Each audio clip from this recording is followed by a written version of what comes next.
El fantasma de Canterville, escrito por Oscar Wilde. Capítulo 1.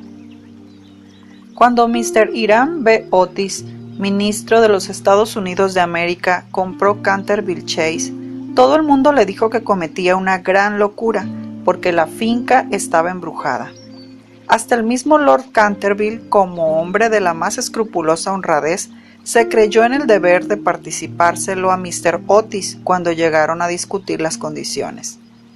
Nosotros mismos, dijo Lord Canterville, nos hemos resistido en absoluto a vivir en ese sitio desde la época en que mi tía abuela, la duquesa de Bolton, tuvo un ataque de nervios, del que nunca se repuso por completo, motivado por el espanto que experimentó al sentir que las manos de un esqueleto se posaban sobre sus hombros, estando vistiéndose para cenar.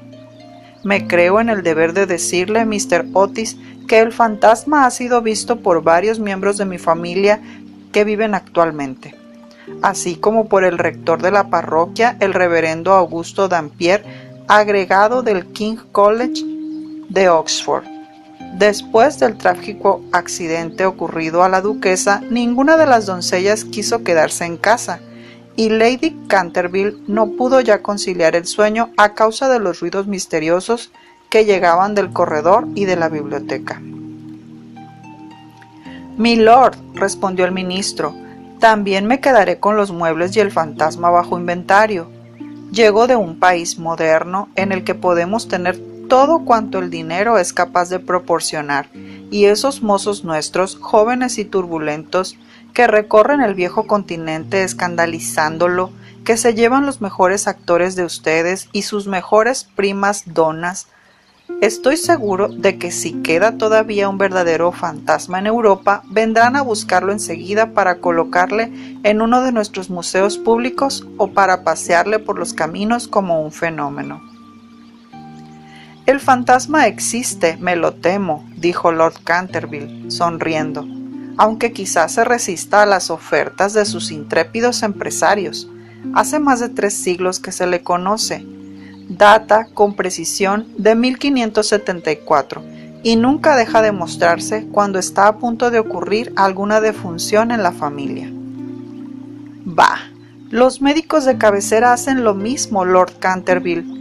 Amigo mío, un fantasma no puede existir y no creo que las leyes de la naturaleza admitan excepciones en favor de la aristocracia inglesa». Realmente, dijo Lord Canterville, que no acababa de comprender la última observación de Mr. Otis, ustedes son muy sencillos en América. Ahora bien, si le gusta a usted tener un fantasma en casa, mejor que mejor. Acuérdese únicamente que yo le previne.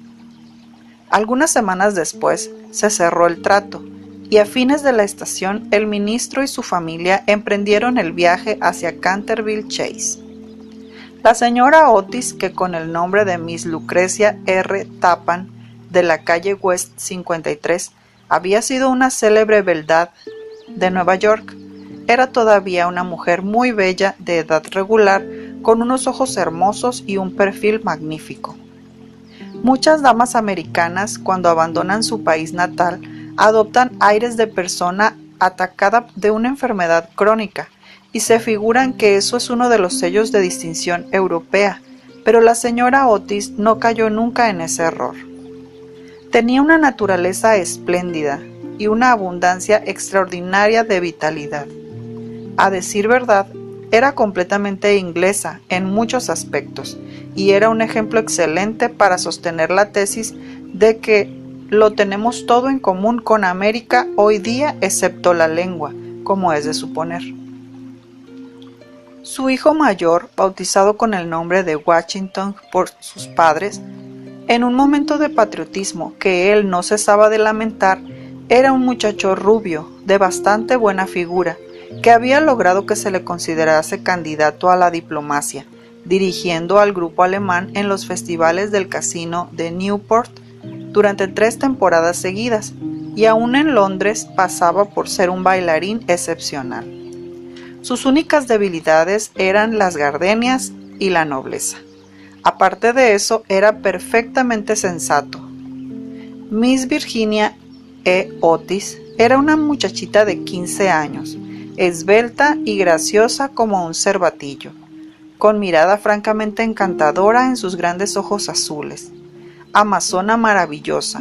Sobre su pony derrotó una vez en carreras al viejo Lord Bilton, dando 2 veces la vuelta al parque, ganándole por caballo y medio, precisamente frente a la estatua de Aquiles, lo cual provocó un entusiasmo tan grande en el joven duque de Cheshire que le propuso matrimonio. Allí mismo sus tutores tuvieron que mandarle aquella misma noche a Eton, bañado en lágrimas. Después de Virginia venían 2 gemelos, a quienes llamaban Estrellas y Rayas, porque se les encontraba siempre juntos. Eran unos niños encantadores, y con el ministro los únicos verdaderos republicanos de la familia. Como Canterville Chase está a 7 millas de Ascot, la estación más próxima, Mr. Otis telegrafió que fueran a buscarle en coche descubierto, y emprendieron la marcha en medio de la mayor alegría. Era una noche encantadora de julio, y el aire estaba impregnado por el aroma de los pinos. De vez en cuando se oía una paloma arrullándose dulcemente, o se vislumbraba entre los helechos la pechuga de oro bruñido de algún faisán. Ligeras ardillas les espiaban desde lo alto de las hayas a su paso. Unos conejos corrían como exhalaciones a través de los matorrales o sobre los collados cubiertos de musgo, levantando su rabo blanco. Sin embargo, no bien entraron en la avenida de Canterville Chase, el cielo se cubrió repentinamente de nubes. Un extraño silencio pareció invadir toda la atmósfera. Una gran bandada de cornejas cruzó calladamente por encima de sus cabezas, y antes de que llegasen a la casa ya habían caído algunas gotas de lluvia. En los escalones se hallaba para recibirles una anciana, pulcramente vestida de seda negra, con cofia y delantal blancos. Era la señora Umney, el ama de gobierno de la señora Otis. Por vehementes requerimientos de Lady Canterville, accedió a conservar en su puesto. Hizo una pequeña reverencia a cada uno de la familia cuando echaron pie a tierra, y dijo con la singular cortesía de los buenos tiempos antiguos: «Les doy la bienvenida a Canterville Chase».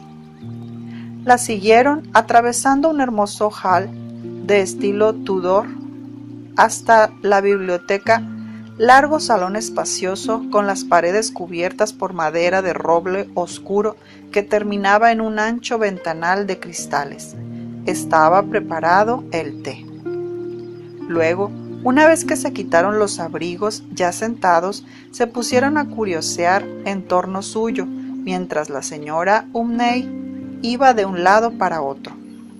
De pronto, la mirada de la señora Otis cayó sobre una mancha de un rojo oscuro que había sobre el pavimento, precisamente al lado de la chimenea, y sin darse cuenta de sus palabras, dijo a la señora Umney: «Creo que han vertido algo en este sitio». «Sí, señora», contestó la señora Umney en voz baja. «En ese lugar se ha vertido sangre». «¡Qué horror!», exclamó la señora Otis. «No quiero manchas de sangre en un salón. Es preciso quitar eso inmediatamente». La vieja sonrió y con voz misteriosa repuso: «Es sangre de Lady Leonor de Canterville, que fue muerta en ese mismo sitio por su propio marido, Sir Simon de Canterville, en 1565. Sir Simon la sobrevivió 9 años, desapareciendo de repente en circunstancias misteriosísimas. Su cuerpo no se encontró nunca, pero su alma culpable sigue embrujando la casa. La mancha de sangre ha sido muy admirada por los turistas y otras personas, y no puede quitarse». «Todo eso son tonterías», exclamó Washington Otis. «El producto quitamanchas, el limpiador incomparable Campeón, marca Pinkerton, y el detergente Paragon harán desaparecer eso en un instante». Y sin dar tiempo a que el alma de gobierno, aterrada pudiese intervenir, ya se había arrodillado y frotaba rápidamente el entarimado con una barrita de una sustancia parecida al cosmético negro. A los pocos instantes, la mancha había desaparecido sin dejar rastro. Ya decía yo que el Pinkerton la borraría, exclamó en tono triunfal, paseando la mirada sobre su familia llena de admiración. Pero apenas había pronunciado aquellas palabras cuando un relámpago iluminó la estancia sombría, y el retumbar del trueno levantó a todos, menos a la señora Umney, que se desmayó. «¡Qué clima más atroz!», dijo tranquilamente el ministro, encendiendo un largo veguero. «Creo que el país de los abuelos está tan lleno de gente que no hay buen tiempo bastante para todos. Siempre opiné que lo mejor que pueden hacer los ingleses es emigrar». «Querido Hiram», replicó la señora Otis, «¿qué podemos hacer con una mujer que se desmaya? Descontaremos eso de su salario, así no se volverá a desmayar». En efecto, la señora Umney no tardó en volver en sí. Sin embargo, se veía que estaba conmovida hondamente y con voz solemne advirtió a la señora Otis que algún contratiempo iba a ocurrir en la casa. «Señores, he visto con mis propios ojos unas cosas que pondrían los pelos de punta a un cristiano. Y durante noches y noches no he podido pegar los ojos a causa de las cosas terribles que pasaban aquí». A pesar de lo cual, Mr. Otis y su esposa aseguraron a la buena mujer que no tenían miedo ninguno de los fantasmas. La vieja ama de llaves, después de haber impetrado la bendición de la providencia sobre sus nuevos amos y de discutir la posibilidad de un aumento de salario, se retiró a su habitación renqueando. Capítulo 2. La tempestad se desencadenó durante toda la noche, pero no produjo nada extraordinario. Al día siguiente, por la mañana, cuando bajaron a almorzar, encontraron de nuevo la terrible mancha sobre el entarimado. «No creo», dijo Washington, «que tenga la culpa el limpiador Paragon. Lo he ensayado sobre toda la clase de manchas. Debe ser cosa del fantasma». En consecuencia, borró la mancha después de frotar un poco, pero al otro día por la mañana había reaparecido. A la tercera mañana volvió a estar allí y, sin embargo, la biblioteca permaneció cerrada la noche anterior, llevándose arriba la llave la señora Otis. Desde entonces, la familia empezó a interesarse por aquello. Mr. Otis se hallaba a punto de creer que había estado demasiado dogmático negando la existencia de los fantasmas. La señora Otis expresó su intención de afiliarse a la sociedad psíquica y Washington preparó una larga carta a Myers y Podmore, basado en la persistencia de las manchas de sangre cuando provienen de un crimen. Aquella noche disipó todas las dudas sobre la existencia objetiva de los fantasmas.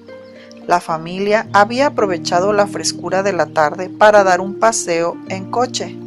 Regresaron a las 9, tomando una ligera cena. La conversación no recayó ni un momento sobre los fantasmas, de manera que faltaban hasta las condiciones más elementales de espera y de receptibilidad que preceden tan a menudo a los fenómenos psíquicos. Los asuntos que discutieron, por lo que luego es sabido por la señora Otis, fueron simplemente los habituales en la conversación de los americanos cultos que pertenecen a las clases elevadas, como por ejemplo la inmensa superioridad de Miss Fanny Davenport sobre Sarah Bernhardt como actriz, la dificultad para encontrar maíz verde, galletas de trigo sarraceno y el hominy aún en las mejores casas inglesas, la importancia de Boston en el desenvolvimiento del alma universal, las ventajas del sistema que consiste en anotar los equipajes de los viajeros y la dulzura del acento neoyorquino comparado con el dejo de Londres. No se trató para nada de lo sobrenatural, no se hizo ni la menor alusión indirecta a Sir Simon de Canterville. A las 11 la familia se retiró, y a las 11:30 estaban apagadas todas las luces. Poco después, Mr. Otis se despertó con un ruido singular en el corredor fuera de su habitación. Parecía un ruido de hierros viejos, y se acercaba cada vez más. Se levantó en el acto, encendió una luz y miró la hora. Era la 1 en punto. Mr. Otis estaba perfectamente tranquilo. Se tomó el pulso y no lo encontró nada alterado. El ruido extraño continuaba, al mismo tiempo que se oían claramente el sonar de unos pasos. Mr. Otis se puso las zapatillas, cogió una aceitera alargada de su tocador y abrió la puerta. Y vio frente a él, en el pálido claro de luna, a un viejo de aspecto terrible. Sus ojos parecían carbones encendidos. Una larga cabellera gris caía en mechones revueltos sobre sus hombros. Sus ropas, de corte anticuado, estaban manchadas y en jirones. De sus muñecas y de sus tobillos colgaban unas pesadas cadenas y unos grilletes herrumbrosos. «Mi distinguido señor», dijo Mr. Otis, «permítame que le ruegue vivamente que engrase esas cadenas. Le he traído para ello el engrasador Tammany Sol Naciente.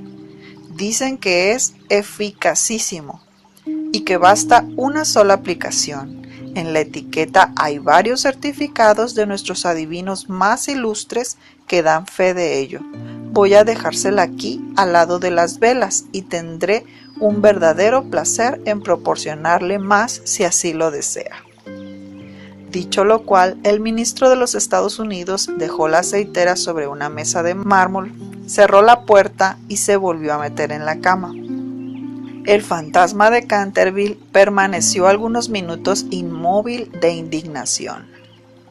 Después tiró, lleno de rabia, la aceitera contra el suelo encerado y huyó por el corredor, lanzando gruñidos cavernosos y despidiendo una extraña luz verde. Sin embargo, cuando llegaba a la escalera de roble, se abrió de repente una puerta. Aparecieron dos siluetas infantiles vestidas de blanco, y una voluminosa almohada le rozó la cabeza. Evidentemente no había tiempo que perder, así es que, utilizando como medio de fuga la cuarta dimensión del espacio, se desvaneció a través del estuco y la casa, de nuevo, recobró su tranquilidad. Llegado a un cuartito secreto del ala izquierda, se adosó a un rayo de luna para tomar aliento y se puso a reflexionar para darse cuenta de su situación. Jamás en toda su brillante carrera, que duraba ya 300 años, fue injuriado tan groseramente. Se acordó de la duquesa viuda, en quien provocó una crisis de terror cuando estaba mirándose en el espejo, cubierta de brillantes y de encajes, de las 4 doncellas a quienes había enloquecido, produciéndoles convulsiones histéricas solo con hacerles visajes entre las cortinas de una de las habitaciones destinadas a invitados, del rector de la parroquia, cuya vela apagó de un soplo cuando volvía el buen señor de la biblioteca a una hora avanzada y que desde entonces tuvo que estar bajo el cuidado de Sir William Gould, convertido en mártir de toda clase de alteraciones nerviosas, de la vieja señora de Tremouillac, que al despertarse al amanecer y descubrir un esqueleto sentado en un sillón al lado de la lumbre, entretenido en leer su diario, tuvo que guardar cama durante 6 meses, víctima de un ataque cerebral. Una vez curada, se reconcilió con la Iglesia y rompió sus relaciones con el señalado escéptico Voltaire. Recordó también la noche terrible en que el bribón de Lord Canterville fue hallado ahogándose en su vestidor, con una sota de espadas hundida en la garganta, viéndose obligado a confesar antes de morir que por medio de aquella carta había timado la suma de 50,000 libras a Jaime Fox en casa de Crookford, y juró que aquella carta se la hizo tragar el fantasma. Todas sus grandes hazañas le volvían a la memoria. Vio desfilar al mayordomo que se levantó la tapa de los sesos por haber visto una mano verde tamborilear sobre los cristales, y a la bella Lady Stephen condenada a llevar alrededor del cuello un collar de terciopelo negro para tapar la señal de 5 dedos impresos como con un hierro candente sobre su blanca piel, y que terminó por ahogarse en el vivero que había al extremo de la avenida Real. Y, lleno del entusiasmo ególatra del verdadero artista, pasó revista a sus creaciones más célebres. Se dedicó una amarga sonrisa al evocar su última aparición en el papel de Rubén el Rojo o el Niño Estrangulador, su debut como Gibeón el Flaco o el Vampiro del Páramo de Bexley, y el furor que causó una noche solitaria de junio jugando a los bolos con sus propios huesos sobre el campo de tenis. Y después de todo, para que unos miserables americanos le ofreciesen el engrasador marca Sol Naciente y le tirasen almohadas a la cabeza. Era realmente intolerable. Además, la historia nos enseña que jamás fue tratado ningún fantasma de manera semejante. Llegó a la conclusión de que era preciso tomarse la revancha, y permaneció hasta el amanecer en actitud de profunda meditación. Capítulo 3. Cuando a la mañana siguiente la familia Otis se reunió para el desayuno, la conversación sobre el fantasma fue extensa. El ministro de los Estados Unidos estaba, como era natural, un poco ofendido al ver que su ofrecimiento no había sido aceptado. No quisiera en modo alguno injuriar personalmente al fantasma, dijo, y reconozco que, dada la larga duración de su estancia en la casa, era correcto tirarle una almohada a la cabeza. Siento tener que decir que esta observación tan justa provocó una explosión de risa en los gemelos. Pero, por otro lado, prosiguió Mr. Otis, si se empeña, sin más ni más, en no hacer uso del engrasador marca Sol Naciente, nos veremos precisados a quitarle las cadenas. No podremos dormir con todo ese ruido a la puerta de las alcobas. Pero, sin embargo, en el resto de la semana no fueron molestados. Lo único que les llamó la atención fue la reaparición continua de la mancha de sangre sobre el piso de la biblioteca. Era realmente muy extraño, ya que la señora Otis cerraba la puerta con llave por la noche y las ventanas permanecían con las rejas cerradas. Los cambios de color que sufría la mancha, comparables a los de un camaleón, produjeron también frecuentes comentarios en la familia. Una mañana era de un rojo índigo oscuro, otras veces era vermellón, luego de un púrpura intenso, y un día, cuando bajaron a rezar, según los ritos sencillos de la Iglesia Libre Episcopal Reformada de América, la encontraron de un hermoso verde esmeralda. Como es natural, estos cambios caleidoscópicos divirtieron grandemente a la reunión y se hacían apuestas todas las noches con entera tranquilidad. La única persona que no tomó parte en la broma fue la joven Virginia. Por razones ignoradas, sentíase siempre impresionada ante la mancha de sangre y estuvo a punto de llorar la mañana que apareció verde esmeralda. La segunda aparición del fantasma fue un domingo por la noche. Al poco tiempo de estar todos acostados, les alarmó un enorme estrépito que se oyó en el hall. Bajaron apresuradamente y se encontraron con que una armadura completa se había desprendido de su soporte, cayendo sobre las losas, mientras, sentado en un sillón de alto respaldo, el fantasma de Canterville se restregaba las rodillas con una expresión de agudo dolor sobre su rostro. Los gemelos, que se habían provisto de sus cerbatanas, le lanzaron inmediatamente 2 proyectiles, con esa seguridad de puntería que solo se adquiere a fuerza de una larga y cuidadosa práctica sobre un profesor de caligrafía. Mientras tanto, el ministro de los Estados Unidos mantenía al fantasma bajo la amenaza de su revólver y, conforme a la etiqueta californiana, le intimaba a levantar los brazos. El fantasma se alzó bruscamente lanzando un grito de furor salvaje y pasó en medio de ellos como una nube, apagando de paso la vela de Washington Otis y dejándoles a todos en la mayor oscuridad. Cuando llegó a lo alto de la escalera, una vez dueño de sí, se decidió lanzar su célebre repique de carcajadas satánicas. Contaba la gente que aquello hizo escarnecer en una sola noche el peluquín de Lord Raker, y que 3 sucesivas amas de llaves francesas dejaron su empleo antes de terminar el primer mes.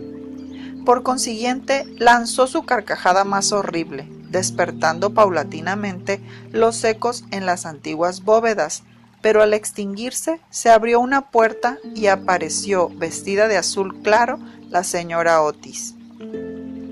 «Me temo», dijo la dama, «que esté usted indispuesto y aquí le traigo un frasco de la tintura del doctor Dobell. Si se trata de una indigestión, podrá comprobar que este es un remedio excelente». El fantasma la miró con ojos llameantes de furor y se creyó en el deber de metamorfosearse en un gran perro negro. Era un truco que le había dado una reputación merecidísima y al cual atribuía el médico de la familia la idiotez incurable del tío de Lord Canterville, el honorable Thomas Horton. Pero un ruido de pasos que se acercaba le hizo vacilar en su cruel determinación y se contentó con volverse un poco fosforescente. Enseguida se desvaneció después de lanzar un gemido sepulcral porque los gemelos iban a darle alcance. Una vez en su habitación se sintió destrozado, presa de la agitación más violenta. La ordinariez de los gemelos, el grosero materialismo de la señora Otis, todo aquello resultaba realmente vejatorio. Pero lo que más le humillaba era no tener ya fuerzas para llevar una armadura. Contaba con hacer una impresión aún en unos americanos modernos, hacerles estremecer a la vista de un espectro acorazado, sino ya, por motivos razonables, al menor por deferencia hacia su poeta nacional, Longfellow, cuyas poesías delicadas y atrayentes le habían ayudado con frecuencia a matar el tiempo, mientras los Canterville estaban en Londres. Además, era su propia armadura. La llevó con éxito en el torneo de Kenilworth, siendo felicitado calurosamente por la reina virgen en persona. Pero cuando quiso ponérsela, quedó aplastado por completo con el peso de la enorme coraza y del yelmo de acero, y se desplomó pesadamente sobre las losas de piedra, despellejándose las rodillas y contusionándose la muñeca derecha. Durante varios días estuvo malísimo y no pudo salir de su morada más que lo necesario para mantener en buen estado la mancha de sangre. No obstante, a fuerza de cuidados, acabó por restablecerse y decidió hacer una tercera tentativa para aterrorizar al ministro de los Estados Unidos y a su familia. Eligió para su reaparición en escena el viernes 17 de agosto, consagrando gran parte del día a pasar revista a sus trajes. Su elección recayó al fin en un sombrero de ala levantada por un lado y caída del otro, con una pluma roja, en un sudario deshilachado en las mangas y el cuello, y por último en un puñal mohoso. Al atardecer estalló una gran tormenta. El viento era tan fuerte que sacudía y cerraba violentamente las puertas y ventanas de la vetusta casa. Realmente aquel era el tiempo que le convenía. He aquí lo que pensaba hacer. Iría sigilosamente a la habitación de Washington Otis, le musitaría unas frases ininteligibles quedándose al pie de la cama y le hundiría 3 veces seguidas el puñal en la garganta, a los sones de una música apagada. odiaba sobre todo a Washington, porque sabía perfectamente que era él quien acostumbraba quitar la famosa mancha de sangre de Canterville, empleando el detergente Paragon de Pinkerton. Después de reducir al temerario y despreocupado joven a una condición de terror abyecto, entraría en la habitación que ocupaban el ministro de los Estados Unidos y su mujer. Una vez allí, colocaría una mano viscosa sobre la frente de la señora Otis y al mismo tiempo murmuraría con voz sorda al oído del ministro tembloroso los secretos terribles del osario. En cuanto a la pequeña Virginia, aún no tenía decidido nada. No le había insultado nunca. Era bonita y cariñosa. Unos cuantos gruñidos sordos que saliesen del armario le parecían más que suficiente, y si no bastaban para despertarla, llegaría hasta tirarle de la puntita de la nariz con sus dedos rígidos por la parálisis. A los gemelos estaba resuelto a darles una lección. Lo primero que haría sería sentarse sobre sus pechos con objeto de producirles la sensación de la pesadilla. Luego, aprovechando que sus camas estaban muy juntas, se alzaría en el espacio libre entre ellas con el aspecto de un cadáver verde y frío, como el hielo, hasta que se quedasen paralizados de terror.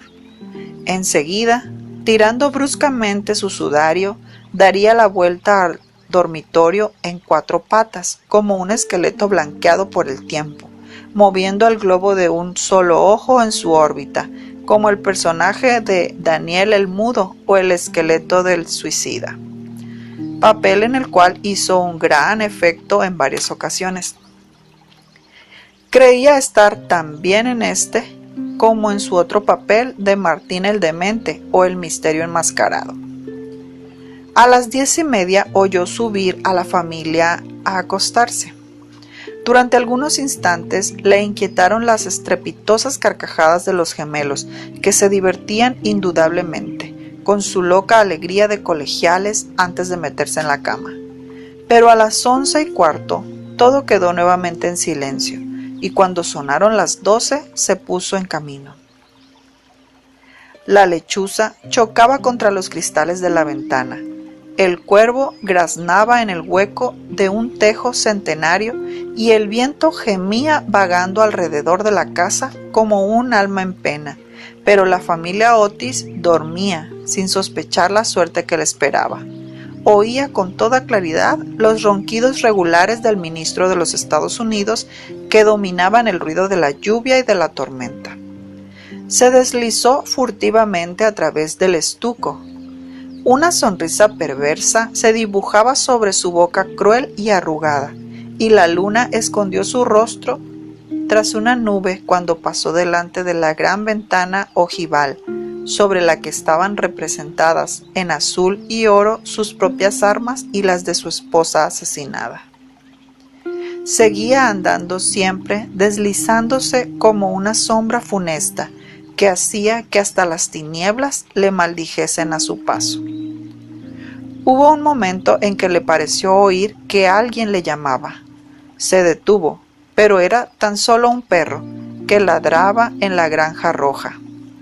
Prosiguió su marcha, mascullando extraños juramentos del siglo XVI y blandiendo de vez en cuando el puñal enmohecido en el aire de medianoche.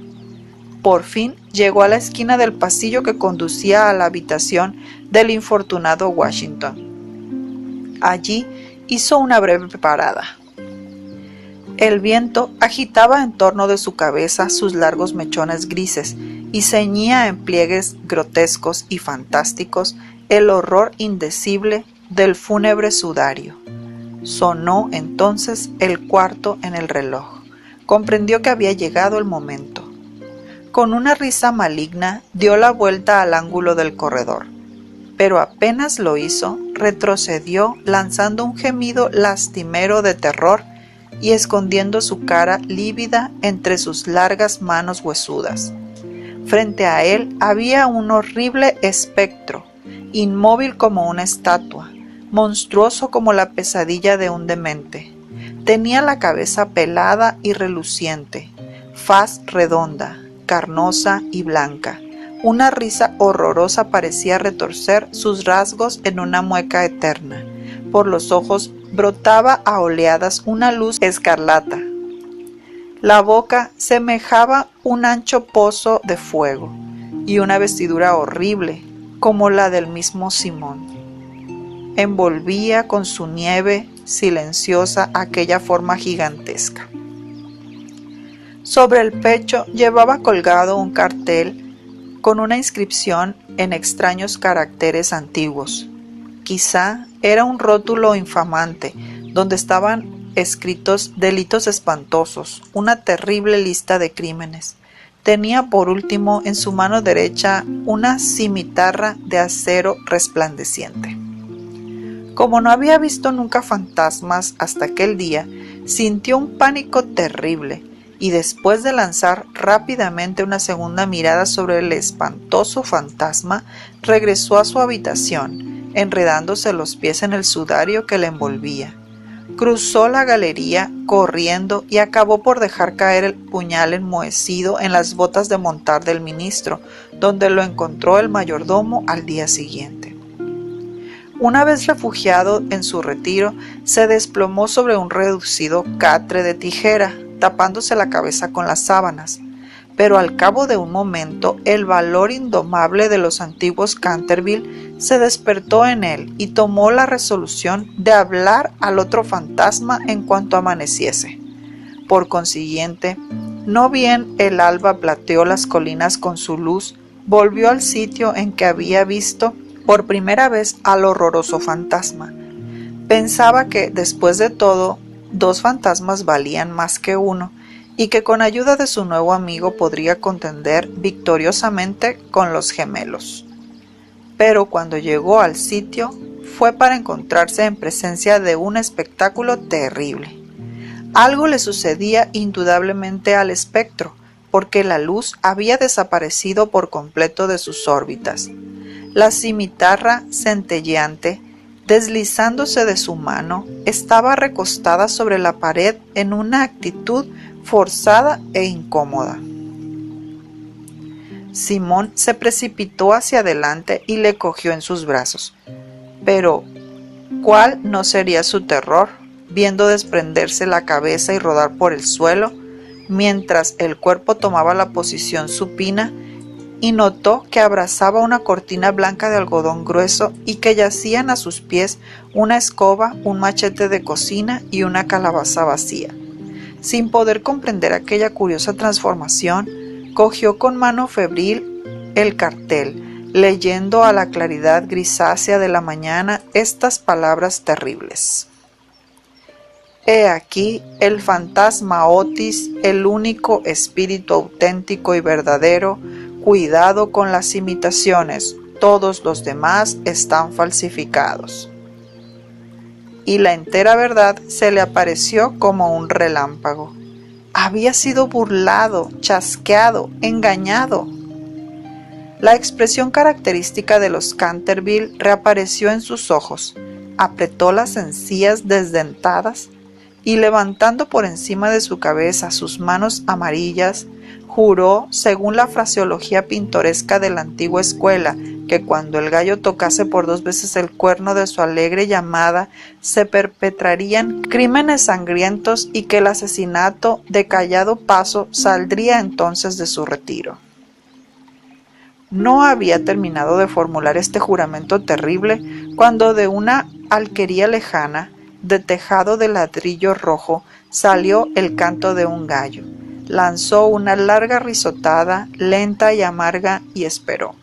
Esperó 1 hora y después otra, pero por alguna razón misteriosa no volvió a cantar el gallo. Por fin, a eso de las 7:30, la llegada de las criadas le obligó a abandonar su terrible guardia y regresó a su morada, con altivo paso, pensando en su vana esperanza y proyecto fracasado. Una vez allí, consultó varios libros de caballería, cuya lectura le interesaba extraordinariamente, y pudo comprobar que el gallo cantó siempre 2 veces en cuantas ocasiones se tuvo que recurrir a aquel juramento. «Que el diablo se lleve ese infame volátil», murmuró. En otro tiempo hubiese caído sobre él con mi gran lanza, atravesándole el gañote y obligándole a cantar otra vez para mí, aunque reventara. Y dicho esto, se retiró a su confortable ataúd de plomo y allí permaneció hasta la noche. Capítulo 4. Al día siguiente, el fantasma se sintió muy débil y cansado. Las terribles emociones de las 4 últimas semanas empezaban a producir su efecto. Tenía el sistema nervioso completamente alterado y temblaba al más ligero ruido. No salió de su habitación en 5 días y concluyó por hacer una concesión en lo relativo a la mancha de sangre del salón de la biblioteca. Puesto que la familia Otis no quería verla, era indudablemente que no la merecía. Aquella gente estaba colocada a ojos vistas en un plano inferior de vida material y era incapaz de apreciar el valor simbólico de los fenómenos sensibles. La cuestión de las apariciones de fantasmas y el desenvolvimiento de los cuerpos astrales eran realmente para él una cosa muy distinta e indiscutiblemente fuera de su gobierno. Pero, por lo menos, constituía para él un deber ineludible mostrarse en el corredor una vez a la semana y farfullar por la gran ventana ojival el primero y el tercer miércoles de cada mes. No veía ningún medio digno de sustraerse a aquella obligación. Verdad es que su vida estuvo llena de crímenes, pero quitado eso, era hombre muy concienzudo en todo cuanto se relacionaba con lo sobrenatural. Así pues, los 3 sábados siguientes atravesó como de costumbre el corredor entre 12 de la noche y 3 de la madrugada, tomando todas las precauciones posibles para no ser visto ni oído. Se quitaba las botas, pisaba lo más ligeramente que podía sobre las viejas maderas carcomidas, se envolvía en una gran capa de terciopelo negro y no dejaba de usar el engrasador sol naciente para engrasar sus cadenas. Me veo precisado a reconocer que solo después de muchas vacilaciones se decidió adoptar a esta última forma de protegerse. Pero, al fin, una noche mientras cenaba la familia, se deslizó en el dormitorio del señor Otis y se llevó el frasquito.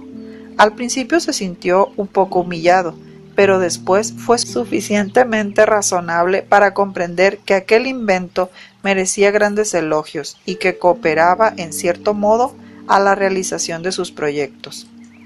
A pesar de todo, no se vio a cubierto de molestias.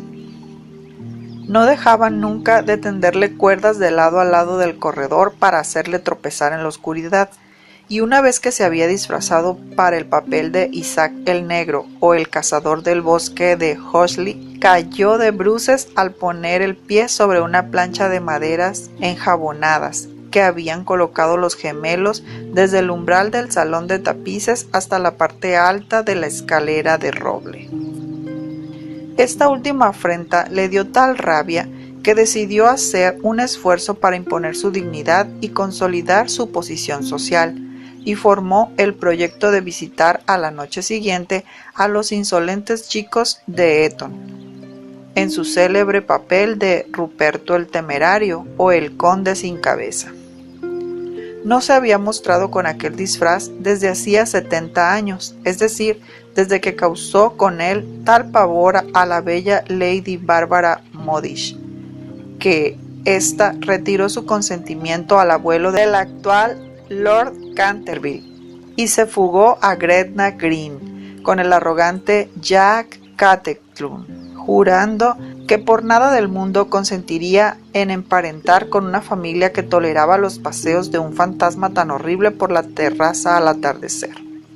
El pobre Jack fue al poco tiempo muerto en duelo con arma de fuego por Lord Canterville en terrenos de Wandsworth, y Lady Bárbara murió de pena en Tunbridge Wells antes de terminar el año, así que fue un gran éxito en todos los sentidos. Sin embargo, fue, permitiéndome emplear un término teatral para aplicarle a uno de los mayores misterios del mundo sobrenatural, o en lenguaje más científico del mundo superior a la naturaleza, una creación de las más difíciles y necesitó sus 3 buenas horas para terminar los preparativos. Por fin, todo estuvo listo y él contentísimo de su disfraz. Las grandes botas de montar que hacían juego con el traje eran, eso sí, un poco holgadas para él y no pudo encontrar más que una de las 2 pistolas de arzón, pero en general quedó satisfechísimo y a la 1:15 pasó a través del estuco y bajó al corredor. Cuando estuvo cerca de la habitación ocupada por los gemelos y a la que se llamaba el dormitorio azul por el color de sus cortinajes, se encontró con la puerta entreabierta. A fin de hacer una entrada afectista, la abrió de par en par con violencia, pero se le vino encima una jarra de agua que le empapó hasta los huesos, no dándole en el hombro por unos milímetros. Al mismo tiempo oyó unas risas sofocadas que partían de la doble cama con dosel. Su sistema nervioso sufrió tal conmoción que regresó a sus habitaciones a toda prisa y al día siguiente tuvo que permanecer en la cama con un fuerte catarro. El único consuelo que tuvo fue el de no haber llevado su cabeza sobre los hombros, pues de lo contrario las consecuencias hubieran podido ser más graves. Desde entonces renunció para siempre a espantar a aquella recia familia de americanos y se contentó, por regla general, con vagar por el corredor en zapatillas de fieltro, envuelto el cuello en una gruesa bufanda, por temor a las corrientes de aire, y provisto de un pequeño arcabuz para el caso en que fuese atacado por los gemelos. Hacia el 19 de septiembre fue cuando recibió el golpe de gracia. Había bajado por las escaleras hasta el espacioso hall, seguro de que en aquel sitio por lo menos nadie le iba a molestar, y se entretenía en hacer observaciones satíricas sobre las grandes fotografías del ministro de los Estados Unidos y de su mujer hechas en casa por Saroni, y que ahora ocupaban el lugar de los retratos de la familia Canterville. Iba vestido sencilla pero decentemente, con un largo sudario salpicado de moho de cementerio. Se había atado la quijada con una tira de tela amarilla y llevaba una linternita y un azadón de sepulturero. En una palabra, iba disfrazado de Jonás el desenterrador o el ladrón de cadáveres de Chertsey Bar. Era una de sus creaciones más notables y de la que guardaban recuerdo con más motivo los Canterville, ya que fue la verdadera causa de su riña con Lord Rufford, vecino suyo. Serían aproximadamente las 2:15 de la madrugada, y a su juicio no se movía nadie en la casa.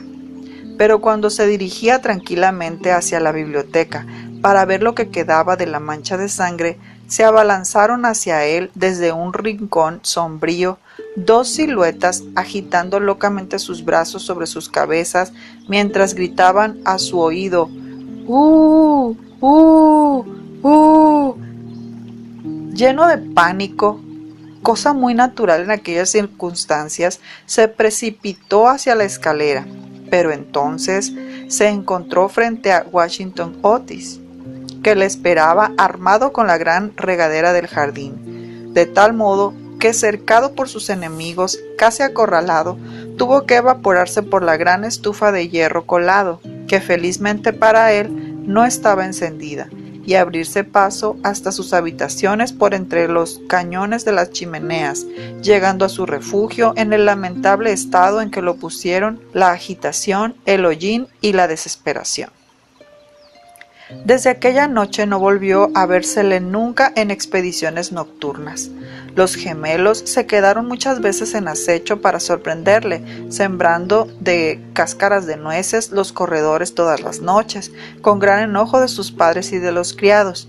Pero fue inútil. Su amor propio estaba profundamente herido, sin duda, y no quería mostrarse. En vista de ello, Mr. Otis reanudó de nuevo el trabajo en su gran obra sobre la historia del Partido Demócrata, obra que había empezado 3 años antes. la señora Otis organizó un clam bake extraordinario que dejó muy impresionados a todos los de la comarca. Los niños se dedicaron a jugar a la barra, al écarté, al póker y otros juegos típicos de América. Virginia dio paseos a caballo por caminos y veredas en compañía del duque de Cheshire, que se hallaba en Canterville pasando su última semana de vacaciones. Todo el mundo se figuraba que el fantasma había desaparecido y en consecuencia Mr. Otis escribió una carta a Lord Canterville para comunicárselo y recibió en contestación otra carta en la que éste le testimoniaba el placer que le producía la noticia y enviaba sus más sinceras felicitaciones a la digna esposa del ministro. Pero los Otis se equivocaban. El fantasma seguía en la casa, y aunque se hallaba muy delicado, no estaba dispuesto a retirarse, sobre todo después de saber que figuraba entre los invitados el duque de Cheshire, cuyo tío Lord Francis Chilton apostó una vez 100 guineas con el coronel Carbury a que jugaría a los dados con el fantasma de Canterville. A la mañana siguiente se encontraron a Lord Stilton tendido sobre el suelo del salón de juego en un estado de parálisis tal que a pesar de la edad avanzada que alcanzó, no pudo ya pronunciar más palabra que esta: ¡6 dobles! Esta historia era muy conocida en su tiempo, aunque en atención a los sentimientos de las dos nobles familias se hiciera todo lo posible por ocultarla. Y existe un relato detallado de todo lo referente a ella en el tomo 3 de las memorias de Lord Tattle sobre el príncipe regente y sus amigos. Desde entonces el fantasma deseaba vehementemente probar que no había perdido su influencia sobre los Tilton, con los que además estaba emparentado, pues una prima hermana suya se casó en segundas nupcias con el señor Bulkeley, del que descienden en línea directa, como todo el mundo sabe, los duques de Cheshire. Por consiguiente, hizo sus preparativos para mostrarse al joven enamorado de Virginia en su famoso papel del fraile vampiro o el benedictino sin sangre. Era un espectáculo tan espantoso que cuando la vieja Lady Startup se le vio representar, es decir, la víspera del Año Nuevo de 1764, empezó a lanzar chillidos agudos que le provocaron un fuerte ataque de apoplejía, y a su fallecimiento al cabo de 3 días, no sin que desheredara antes a los Canterville, que eran sus parientes más cercanos, y legase todo su dinero a su farmacéutico de Londres. Pero a última hora, el terror que le inspiraban los gemelos le retuvo en su habitación, y el joven duque durmió tranquilo en el gran lecho con dosel coronado de plumas del dormitorio real, soñando con Virginia. Capítulo 5. Unos días después, Virginia y su adorador de cabello rizado dieron un paseo a caballo por los prados de Brooklyn, paseo en el que ella se desgarró su vestido de amazona al saltar un seto, y de vuelta a su casa entró por la escalera de detrás para que no la viesen. Al pasar corriendo por delante de la puerta del salón de tapices, que estaba abierta de par en par, le pareció ver a alguien dentro. Pensó que sería la doncella de su madre, que iba con frecuencia a trabajar a esa habitación. Asomó la cabeza para encargarle que le cosiese el vestido. Pero con gran sorpresa suya, quien estaba allí era el fantasma de Canterville en persona. Estaba sentado junto a la ventana contemplando las hojas doradas que danzaban en el aire, desprendidas de los árboles amarillentos, y las hojas bermejas que bailaban locamente a lo largo de la gran avenida. Tenía la cabeza apoyada en una mano y toda su actitud revelaba el desaliento más profundo. Realmente presentaba un aspecto tan desamparado, tan abatido, que la pequeña Virginia, en vez de ceder a su primer impulso, que fue echar a correr y encerrarse en su cuarto, se sintió llena de compasión y se decidió a ir a consolarle. Tenía la muchacha un paso tan ligero y él una melancolía tan honda que no se dio cuenta de su presencia hasta que le habló. «Lo he sentido mucho por usted», dijo, «pero mis hermanos regresan mañana a Eton y entonces, si se porta usted bien, nadie le atormentará». «Es absurdo pedirme que me porte bien», le respondió contemplando estupefacto a la jovencita que tenía la audacia de dirigirle la palabra. «Perfectamente inconcebible. Me es necesario arrastrar mis cadenas, gruñir a través de las cerraduras y deambular en la noche. Si es a eso a lo que se refiere, le diré que todo ello es la única razón de mi existencia». «Esa no es una razón para vivir molestando a la gente. En sus tiempos fue usted muy malo, ¿sabe? La señora Umney nos contó el mismo día en que llegamos que usted mató a su esposa». «Sí, lo reconozco», respondió petulante el fantasma, «pero fue un asunto de familia que a nadie le importa». «Está muy mal eso de matar a alguien», replicó Virginia, que a veces adoptaba una dulce actitud puritana heredada posiblemente de alguno de sus antepasados de la vieja Nueva Inglaterra. «Oh, detesto la ramplona severidad de la ética abstracta. Mi esposa era muy poco agraciada y simplona, nunca pudo almidonar bien mis puños y no sabía nada de cocina. Vea usted, un día cacé un magnífico cervatillo en los bosques de Hughley, un espléndido gamo. ¿Y sabe usted cómo me lo sirvió en la mesa? Bueno, eso ahora no importa, ya pasó. Pero, sin embargo, no hallo nada bien que sus hermanos me dejasen morir de hambre aunque yo la hubiese matado». «Le dejaron morir de hambre. Ay, señor fantasma, quiero decirle, don Simón, ¿tiene usted hambre? Tengo un sándwich en mi costurero, ¿no lo quiere?» «No, gracias, ahora ya no necesito comer. Pero de todas maneras es usted muy amable. Es usted mucho más fina y atenta que el resto de su familia, que es tan ordinaria, horrorosa, vulgar y que se conducen como bandoleros». «¡Basta!», exclamó Virginia dando con el pie en el suelo. «El brutal, horrible y ordinario es usted. En cuanto a lo de bandolero y ladrón, usted bien sabe que me ha robado las pinturas de mi caja para restaurar esa ridícula mancha de sangre en la biblioteca. Primero me robó todos los rojos, incluyendo el bermellón, y ya no pude seguir pintando las puestas de sol. Después se llevó el verde esmeralda y el amarillo cromo, y por último no me han quedado más que el azul añil y el blanco de China, de manera que solo puedo pintar escenas de claro de luna, que siempre son tristes y nada fáciles de pintar.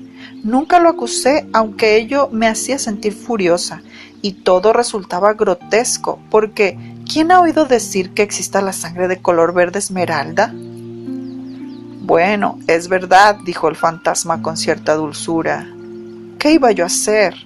Es dificilísimo en los tiempos actuales agenciarse sangre de verdad, y ya que su hermano empezó todo esto con su detergente Paragon, no veo por qué no iba yo a usar sus colores para defenderme. En cuanto al tono, es cuestión de gusto. Así, por ejemplo, los Canterville tienen sangre azul, la sangre más azul que existe en Inglaterra, aunque ya sé que ustedes los americanos no hacen el menor caso de esas cosas». «No sabe usted nada, y lo mejor que puede hacer es emigrar y así se desarrollará su mentalidad. Mi padre tendrá un verdadero gusto en proporcionarle un pasaje gratuito, y aunque haya derechos arancelarios elevadísimos sobre toda clase de cosas espirituosas, a usted no le pondrán trabas en la aduana.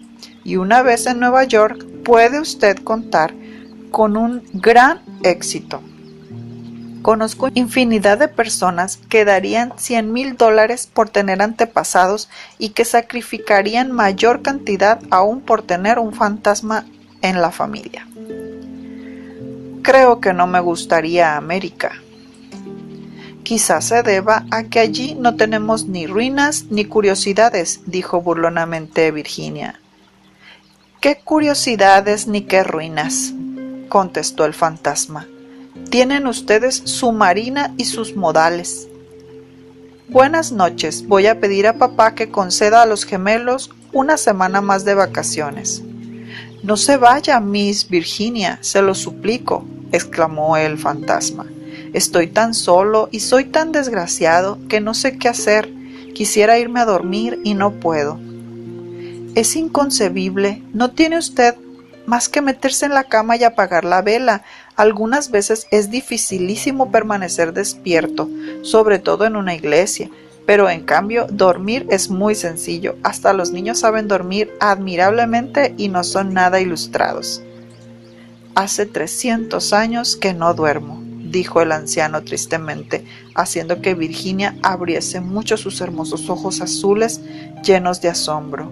Hace ya 300 años que no duermo y me siento tan cansado.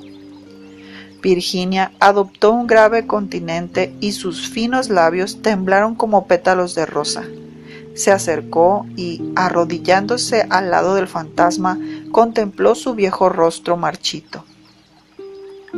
Pobre, pobre fantasma, murmuró. ¿Y no hay ningún lugar donde pueda usted dormir? Allá lejos, pasado el pinar, respondió él en voz baja y soñadora, hay un jardincito. La hierba crece en él alta y espesa. Allí pueden verse las grandes estrellas blancas de la cicuta. Allí el ruiseñor canta toda la noche, y la luna de cristal gélido deja caer su mirada y el tejo extiende sus brazos de gigante sobre los durmientes.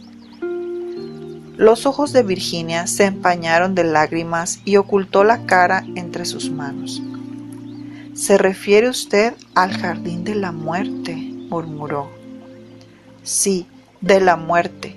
La muerte debe ser hermosa, descansar en la blanda tierra oscura, mientras las hierbas se balancean encima de nuestra cabeza y escuchar el silencio. No tener ni ayer ni mañana, olvidarse del tiempo y los males de la vida, quedar en paz.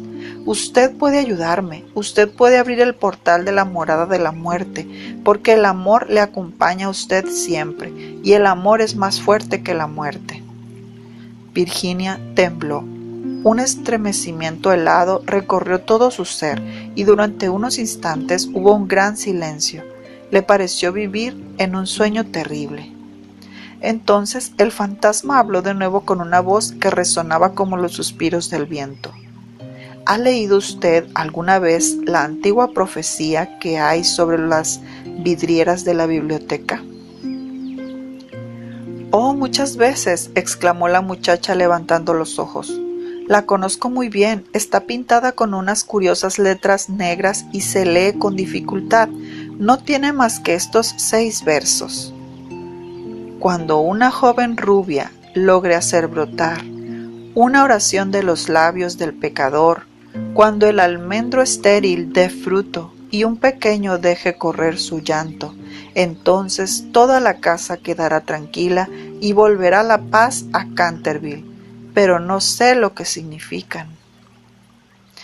«Significan que tiene usted que llorar conmigo mis pecados porque no tengo lágrimas, y que tiene usted que rezar conmigo por mi alma, porque no tengo fe, y entonces, si ha sido usted siempre dulce, buena y cariñosa, el ángel de la muerte se compadecerá de mí. Verá usted seres terribles en las tinieblas y voces malignas susurrarán en sus oídos, pero no podrán hacerle ningún daño, porque contra la pureza de una niña no pueden nada las potencias infernales». Virginia no contestó, y el fantasma se retorció las manos en la violencia de su desesperación, sin dejar de mirar la rubia cabeza inclinada. De pronto se irguió la joven, muy pálida, con un fulgor extraño en los ojos. «No tengo miedo», dijo con voz firme, «y rogaré al ángel que se apiade de usted». El fantasma, levantándose de su asiento y lanzando un débil grito de alegría, Tomó su mano e inclinándose sobre ella con la gracia de los viejos tiempos, la besó. Sus dedos estaban fríos como el hielo y sus labios abrasaban como el fuego. Pero Virginia no flaqueó. Después la hizo atravesar la estancia sombría. Sobre el tapiz de un verde apagado estaban bordados unos pequeños cazadores. Soplaban en sus cuernos adornados con borlas y con sus lindas manos le hacían señas de que retrocediese. «Vuelve sobre tus pasos, Virginia, no sigas, vete, vete», gritaban. Pero el fantasma le apretaba en aquel momento la mano con más fuerza, y ella cerró los ojos para no verlos. Horribles alimañas de colas de lagarto y de ojos saltones hacían guiños maliciosos en las esquinas de la chimenea, mientras le decían en voz baja: «Ten cuidado, Virginia, ten cuidado, podríamos no volver a verte». Pero el fantasma apresuró entonces el paso y Virginia no oyó nada. Cuando llegaron al extremo de la estancia, el viejo se detuvo, murmurando unas palabras que ella no pudo comprender. Volvió Virginia a abrir los ojos y vio disiparse el muro lentamente como una neblina y abrirse una negra caverna. Un áspero y helado viento les azotó, sintiendo la muchacha que alguien tiraba de su vestido. «¡Deprisa, deprisa!», gritó el fantasma, «o será demasiado tarde». Y en el mismo momento el muro se cerró de nuevo detrás de ellos y el salón de tapices quedó desierto. Capítulo 6. 10 minutos después sonó la campana para el té y Virginia no bajó. La señora Otis envió a uno de los criados a buscarla. No tardó en volver diciendo que no había podido encontrar a Miss Virginia por ninguna parte. Como la muchacha tenía la costumbre de ir todas las tardes al jardín a coger flores para la cena, la señora Otis no se preocupó en lo más mínimo. Pero sonaron las 6 y Virginia no aparecía. Entonces su madre se sintió seriamente intranquila y envió a sus hijos en su busca, mientras ella y su marido recorrían todas las habitaciones de la casa. A las 6:30 volvieron los muchachos diciendo que no habían encontrado huellas de su hermana por ninguna parte. Entonces se inquietaron todos extraordinariamente y nadie sabía qué hacer cuando Mr. Otis recordó de repente que pocos días antes había permitido acampar en el parque a una tribu de gitanos. Así pues, salió inmediatamente para Blackfield Hollow, acompañado de su hijo mayor y de 2 criados de la granja. El joven duque de Desiree, completamente loco de ansiedad, rogó con insistencia a Mr. Otis que le dejase acompañarle, mas éste se negó temiendo que pudiese surgir algún conflicto. Pero cuando llegó al sitio en cuestión, vio que los gitanos se habían marchado, y era evidente que su partida había sido precipitada, pues el fuego ardía aún y quedaban platos sobre la hierba. Después de mandar a Washington y a los 2 hombres a registrar los alrededores, se apresuraron a regresar y envió telegramas a todos los inspectores de policía del condado, rogándoles buscasen a una joven raptada por unos vagabundos o gitanos. Luego hizo que le trajeran su caballo, y después de insistir para que su mujer y sus 3 hijos se sentaran a la mesa, partió con un caballerango por el camino de Ascot. Había recorrido 2 millas, cuando oyó un galope a su espalda. Se volvió viendo al joven duque que llegaba en su pony con la cara sofocada y la cabeza cubierta. «Lo siento muchísimo», le dijo el joven con voz entrecortada, «pero me es imposible comer mientras Virginia no aparezca. Se lo ruego, no se enfade conmigo. Si nos hubiera permitido casarnos el año pasado, no habría ocurrido esto. No me rechaza usted, ¿verdad? No puedo ni quiero irme». El ministro no pudo menos de dirigir una sonrisa a aquel mozo guapo y atolondrado, conmovidísimo ante la abnegación que mostraba por Virginia, e inclinándose sobre su caballo, le golpeó el hombro cariñosamente y le dijo: «Pues bien, Cecil, Ya que insistes en venir, no me queda más remedio que admitirte en mi compañía. Pero eso sí, tengo que comprarte un sombrero en Ascot». «Al diablo los sombreros, lo que quiero es encontrar a Virginia», exclamó el duque riendo. Y acto seguido galoparon hasta la estación. Una vez allí, Mr. Otis preguntó al jefe si no había visto en el andén a una joven cuyas señas correspondiesen con las de Virginia, pero no averiguó nada sobre ella. No obstante lo cual, el jefe de la estación expidió telegramas a las estaciones del trayecto, ascendentes y descendentes, y le prometió ejercer una vigilancia minuciosa. Enseguida, después de comprar un sombrero para el duque en una tienda de novedades que se disponía a cerrar, Mr. Otis cabalgó hasta Bexley, pueblo situado 4 millas más allá, y que, según le dijeron, era muy frecuentado por los gitanos, ya que cerca de allí había una numerosa comunidad rural. Hicieron levantarse al guarda del lugar, pero no pudieron conseguir ningún dato de él. Así es que, después de atravesar y explorar los contornos, los 2 jinetes tomaron otra vez el camino de casa, llegando a Canterville a eso de las 11, rendidos de cansancio y con el corazón desgarrado por la inquietud. Se encontraron allí con Washington y los gemelos, esperándoles a la puerta con linternas, porque la avenida estaba muy oscura. No se había descubierto la menor señal de Virginia. Los gitanos fueron alcanzados en el prado de Brooklyn, pero no estaba la joven entre ellos. Explicaron la prisa de su marcha diciendo que habían equivocado el día que debía celebrarse la feria de Chorlton y que el temor de llegar demasiado tarde les obligó a darse prisa. Además, parecieron desconsolados por la desaparición de Virginia, pues estaban agradecidísimos a Mr. Otis por haberles permitido acampar en su parque. 4 de ellos se quedaron detrás para tomar parte en las pesquisas. Se hizo vaciar el estanque de las carpas. Registraron la finca en todos sentidos, pero no consiguieron nada. Era evidente que Virginia estaba perdida, al menos por aquella noche, y fue con un aire de profundo abatimiento como entraron en casa Mr. Otis y los jóvenes seguidos del caballerango, que llevaba de las bridas los 2 caballos y al pony. En el vestíbulo se encontraron con el grupo de los criados llenos de terror. La pobre señora Otis estaba acostada sobre un sofá de la biblioteca, casi loca de terror y de ansiedad, y la vieja ama de gobierno le humedecía la frente con agua de colonia. Enseguida, Mr. Otis instó a su esposa para que comiese algo y dio órdenes para que se sirviese la cena.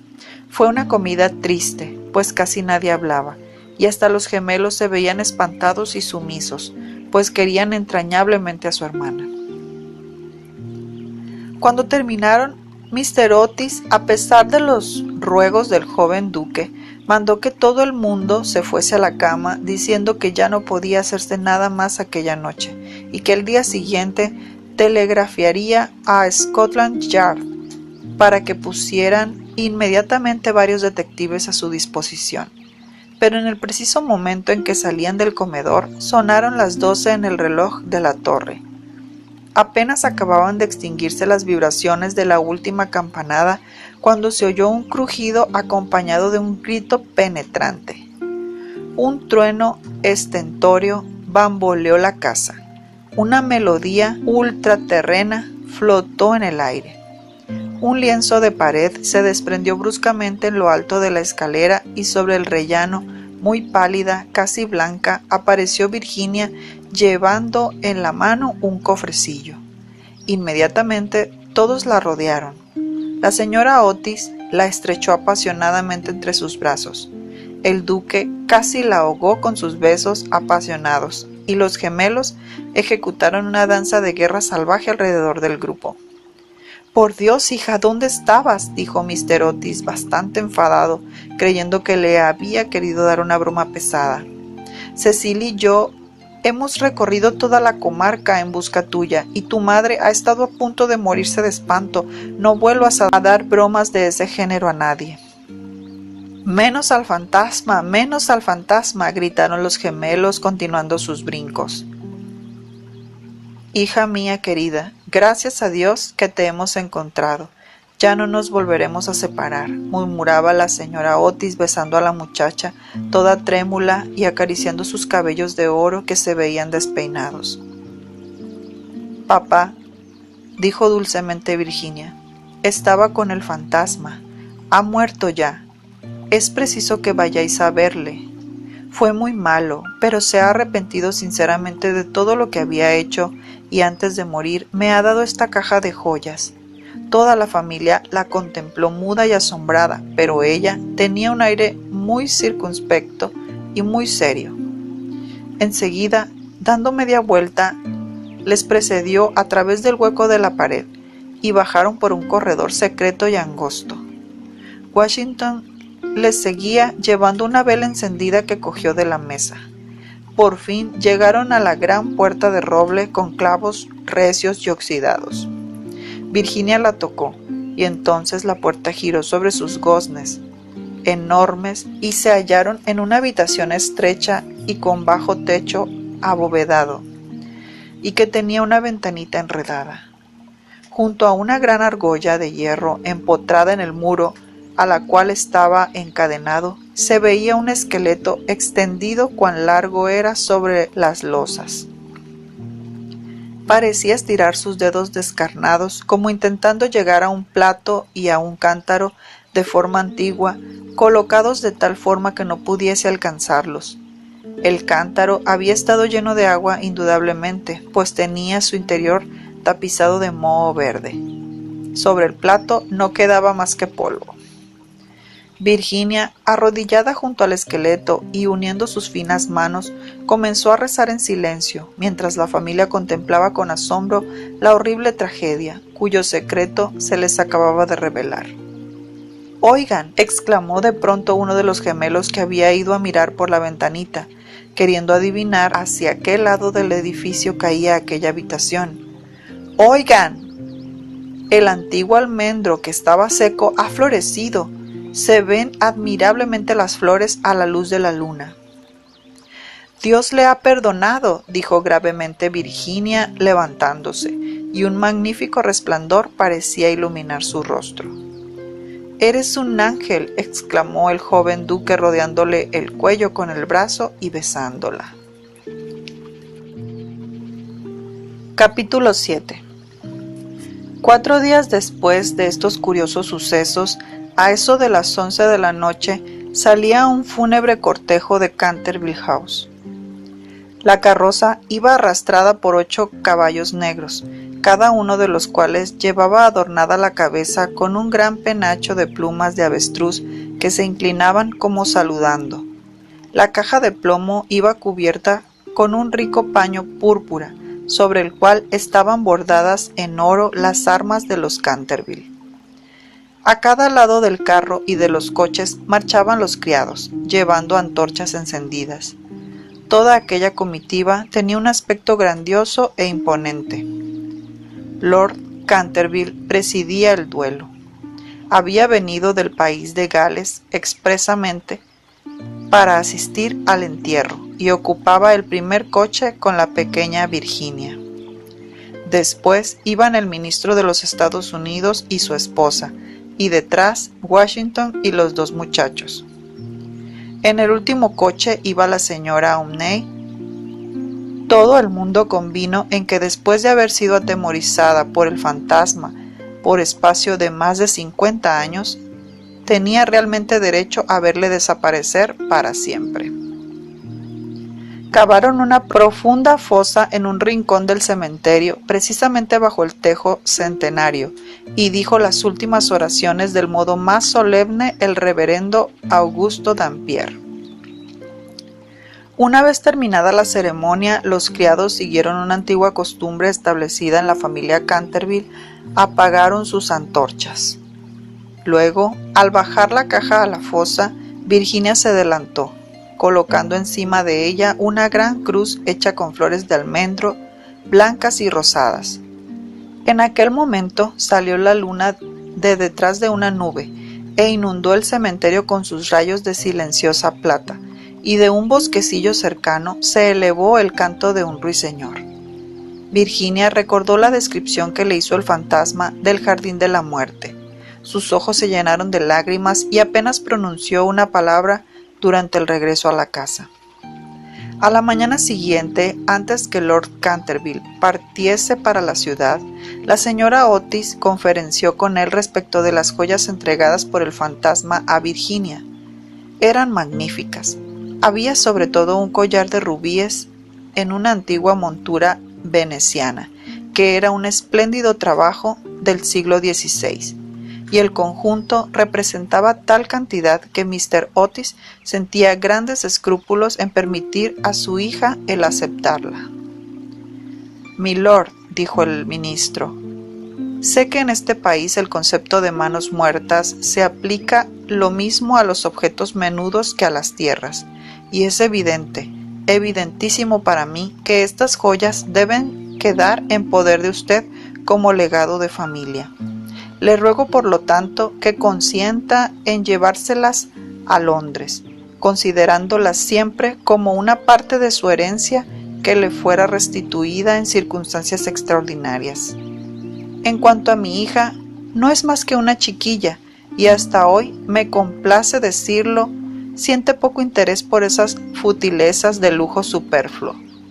He sabido igualmente por la señora Otis, cuya autoridad no es despreciable en cosas de arte, dicho sea de paso, pues ha tenido la suerte de pasar varios inviernos en Boston, cuando era una jovencita, que esas piedras preciosas tienen un gran valor monetario y que si se pusieran en venta producirían una bonita suma. En estas circunstancias, Lord Canterville reconocerá usted indudablemente que no puedo permitir que queden en manos de ningún miembro de mi familia. Además de que todas esas baratijas y chucherías y todos esos juguetes, por muy apropiados y necesarios que sean a la dignidad de la aristocracia británica, estarían fuera de lugar entre personas educadas de acuerdo con los severos principios, según los inmortales principios, pudiera decirse, de la sencillez republicana.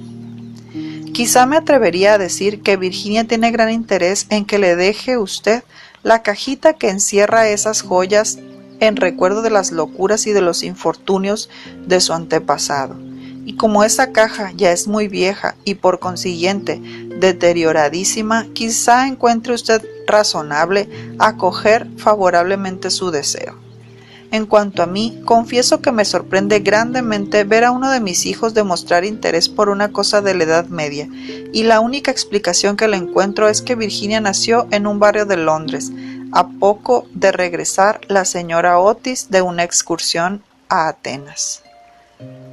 Lord Canterville escuchó con gran atención y muy serio el discurso del digno ministro, atusándose de vez en cuando su bigote gris, para ocultar una sonrisa involuntaria. Una vez que hubo terminado, Mr. Otis le estrechó cordialmente la mano y contestó: «Mi querido amigo, su encantadora hija ha prestado un servicio importantísimo a mi desgraciado antecesor, Sir Simon. Mi familia y yo estamos llenos de gratitud hacia ella por su maravilloso valor y por la sangre fría que ha demostrado. Las joyas le pertenecen sin duda alguna, y creo que si tuviese yo la suficiente insensibilidad para quitárselas, el viejo malvado saldría de su tumba al cabo de 15 días para hacerme la vida infernal. En cuanto a que sean joyas de familia, no podrían serlo sino después de estar especificadas como tales en un testamento en forma legal, y la existencia de esas joyas permaneció siempre ignorada. Le aseguro que son tan mías como de su mayordomo. Cuando Miss Virginia sea mayor, creo que le encantará tener cosas tan lindas para lucir. Además, Mr. Otis, olvida usted que adquirió el inmueble y el fantasma bajo inventario, de modo que todo lo que pertenece al fantasma le pertenece a usted, a pesar de las pruebas de actividad que ha dado Sir Simon por el corredor. No por eso deja de estar menos muerto, desde el punto de vista legal, y su compra le hace a usted dueño de lo que le pertenecía a él». Mr. Otis se quedó muy preocupado ante la negativa de Lord Canterville, y le rogó que reflexionara nuevamente su decisión, pero el excelente par se mantuvo firme y terminó por convencer al ministro de que aceptase el regalo del fantasma. Cuando en la primavera de 1890 la duquesa de Cheshire fue presentada por primera vez en la recepción de la reina con motivo de su casamiento, sus joyas fueron tema de general comentario y admiración, porque Virginia fue agraciada con la diadema que se otorga como recompensa a todas las americanitas de buena conducta, y se casó con su novio en cuanto éste llegó a la mayoría de edad. Eran ambos tan simpáticos y agradables, y además se amaban de tal manera que no hubo quien no estuviese encantado con aquel matrimonio, menos la anciana marquesa de Dumbleton, que había hecho todo lo posible por pescar al joven duque y casarle con alguna de sus 7 hijas. Para conseguirlo, no dio menos de 3 comidas costosísimas, y, cosa extraña de notarse, Mr. Otis en cierto modo la había ayudado. Mr. Otis sentía una viva simpatía personal por el duque, pero teóricamente era enemigo de los títulos nobiliarios y, según sus propias palabras, era de temer que entre las influencias enervantes de una aristocracia ávida de placeres llegase a olvidar su hija los verdaderos principios de la sencillez republicana. Sus observaciones quedaron olvidadas cuando avanzó por la nave central de la iglesia de San Jorge en Hanover Square, llevando a su hija apoyada en su brazo hacia el altar. No había en esos momentos un padre más orgulloso en todo el territorio de Inglaterra. El duque y la duquesa, pasada ya la luna de miel, regresaron a Canterville Chase, y al día siguiente de su llegada, por la tarde, fueron a dar una vuelta por el cementerio solitario del atrio de la iglesia próxima al Pinar. Al principio se había tenido una serie de dificultades acerca de la inscripción que debería figurar en la lápida de Sir Simon, pero al final se decidió grabar solo las iniciales del nombre de aquel caballero y los versos que estaban escritos sobre la ventana de la biblioteca. La duquesa trajo consigo un ramo de rosas precioso y lo dejó sobre la tumba, y después de permanecer unos momentos de pie, caminaron dirigiéndose hacia el claustro en ruinas de la vieja abadía. La duquesa se sentó sobre el caído pilar de una columna mientras que su esposo, descansando a sus pies, fumaba un cigarrillo contemplando a su esposa y mirando sus bellos ojos. De pronto tiró el cigarro, le tomó la mano y le dijo: «Virginia, una buena esposa nunca debe tener secretos para su esposo». «Querido Cecil, yo no tengo secretos para ti». «Sí que los tienes», contestó él sonriendo. «Nunca me has contado lo que te pasó mientras estuviste encerrada con el fantasma». «Nunca se lo he contado a nadie, Cecil», dijo Virginia con una actitud reposada y seria. «Ya lo sé, pero a mí podrías decírmelo». «Por favor, no me preguntes, Cecil, no puedo decírtelo. Pobre Sir Simon, le debo mucho». «Sí, no te rías, Cecil, de veras mucho le debo. Me hizo ver lo que era la vida y lo que significa la muerte, y por qué el amor es más fuerte que ambas». El duque se levantó inclinándose para besar amorosamente a su esposa. «Puedes guardarte tu secreto mientras pueda ser yo el dueño de tu corazón», murmuró. «Ese siempre ha sido tuyo, Cecil. Y algún día se lo contarás a nuestros hijos, ¿no es verdad?». Virginia se sonrojó. Fin.